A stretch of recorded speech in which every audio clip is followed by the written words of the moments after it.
कमाल की वीडियो है।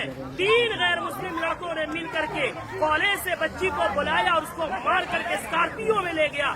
3 दिन रेप किया और रेप करने के बाद उसके जिस्म को सरेआम ले आकर के फेंक दिया।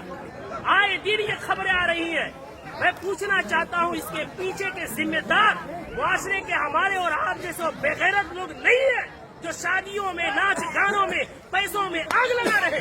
आग लगा करके शादियों को इतना मुश्किल बना दिया कि वक्त में शादियां नहीं हो रही है, जिसकी वजह से हमारी बेटियां, जज्बात उनमें भी है, जज्बात की रो में बह करके एजुकेशन वाली बच्चियां गैरों की गोद में खेल नहीं रही है, बल्कि टिश्यू पेपर बना करके उन्हें इस्तेमाल करके गली कूचों में फेंक नहीं दिया जा रहा है, बल्कि उनके चेखड़े उड़ाए जा रहे हैं। इतने अदब व एहतराम के साथ बार बार इसरार करने के बाद झुक करके, बाप कह करके, भाई कह करके, ईमान का हवाला देकर, इस्लाम का हवाला देकर, पूरी सोसाइटी के आदब पैमान का हवाला देकर के कहा गया, लेकिन फिर क्यों नहीं माने?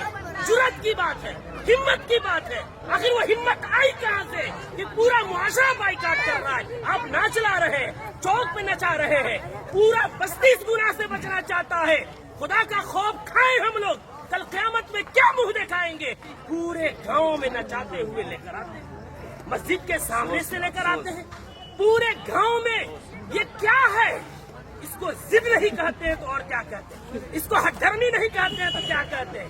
कौन है वो मौलवी, कौन है वो आलिम दीन जिसने कुरान और हदीस पढ़ा है और इतनी सख्ती से मना करने के बाद उस मजलिस में, उस शादी में नाच गाना हो और वो निकाह पढ़ाए, उसका कुरान और हदीस इजाजत देता है? मैं तो एहतराम करता हूँ कि इन्होंने पहले ही जो हमसे मोहब्बत और शफकत के साथ इकरार किया है। कौन है ऐसा जो जिस मजलिस में नाच हो रहा हो, जिस स्टेज में वेशियों का धंधा चल रहा हो, जिस स्टेज में खड़ा हो करके बहनों के पाँव में घुंघरू बांधा जा रहा हो, उनके सरों से दुपट्टे खींचे जा रहे हो, जिस निकाह जो इबादत है, उस इबादत के अंदर मुआशरे के लंगे या लुफंगे और लवंडे औरतों के पीछे तालियां बजा रहे हो, वो निकाह में किस मौलवी का इल्म इजाजत देगा निकाह पढ़ाने का?